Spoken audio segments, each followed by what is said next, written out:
here we are in Alpine. Weather front has moved in. The rain is pretty much past us, and hopefully by the time we get to Sonora it's past there too. But it's going to be a little misty and slimy and all that good stuff.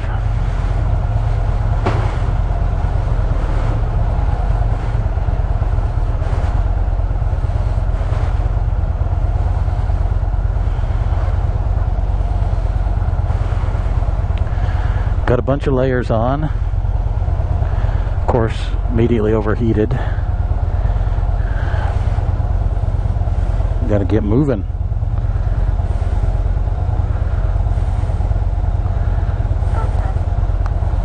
I got you.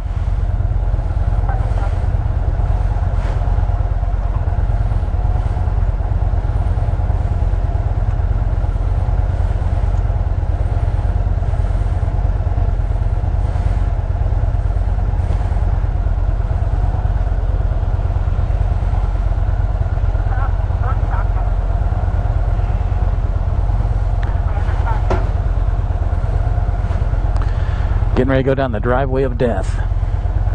We really like this Airbnb, but the driveway is a bit scary. It's got big rocks on it. It's got a big mud bank on the top for drainage. It's a sharp, almost 90-degree turn quickly, and then you got to try to shoot into this steel garage, which is also full of this big rolly gravel.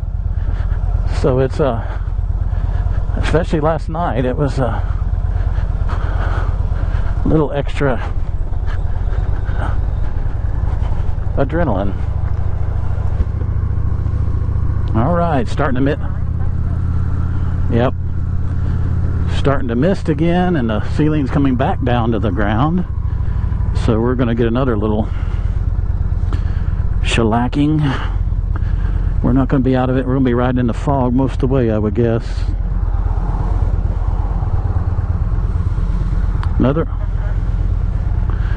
Another adventure.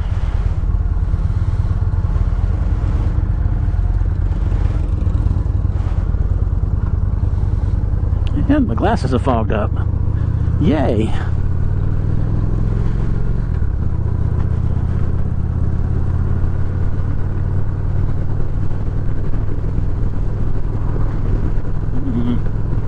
There it is.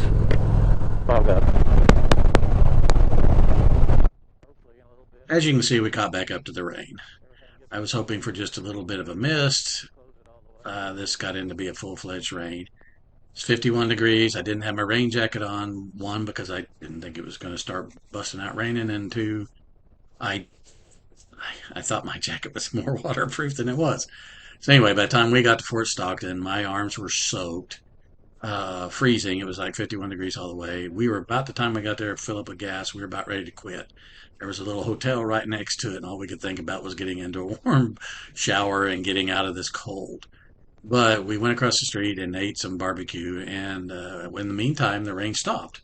So when we came out of the restaurant, we thought, well, might as well head on to Sonora. We've already got everything reserved, and we got to go back that direction anyway. So we got on the bikes, and it was relatively dry until about 20 miles out.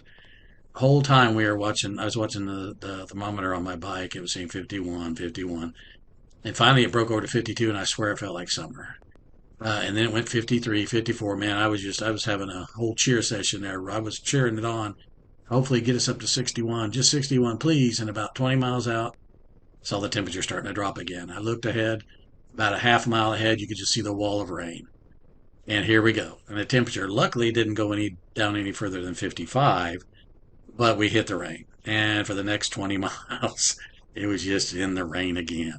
By the time we got to Sonora, it let up a little bit. It was just kind of drippy, misty by the time we unpacked to get into the Airbnb. But we pretty much had it. And we got unpacked. I got in there and got a little warm, and decided we were going to go get something to eat.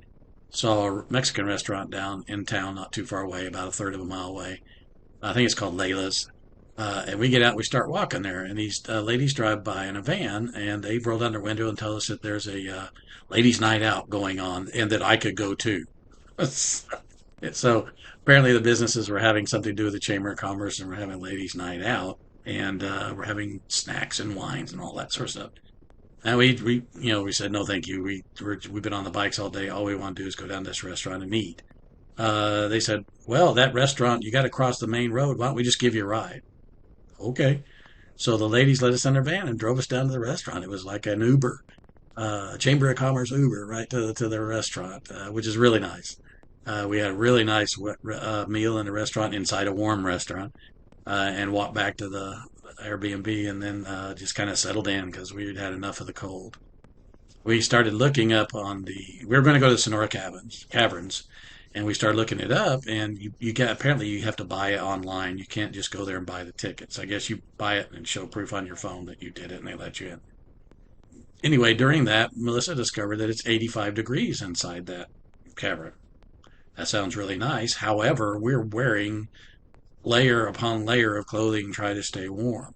So we would get there, we'd have to pretty much strip down in the parking lot and lay all our stuff on the bike and put on a short sleeve t-shirt to go into the caverns. Meanwhile, our stuff's laying out in the rain.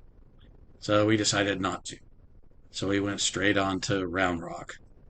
And Round Rock, we got some dry weather going to Round Rock. And then again, about, I don't know, 5-10 miles out of Round Rock, here the rain hits again. And we hit the freeways coming in, tollways actually, in the rain with all these cars, which to me seemed like they didn't bother them all to run over a couple of motorcycles if they could get home 30 seconds earlier than they were going.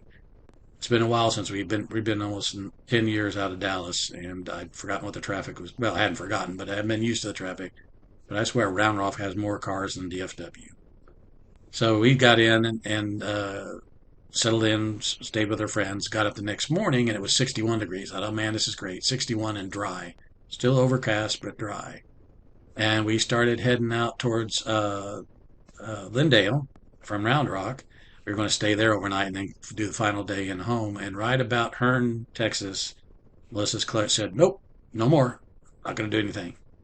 So luckily, we were able to limp her into a Holiday Inn Express there and got her set up. And then I just hauled on home right from there. All 6 hours back home.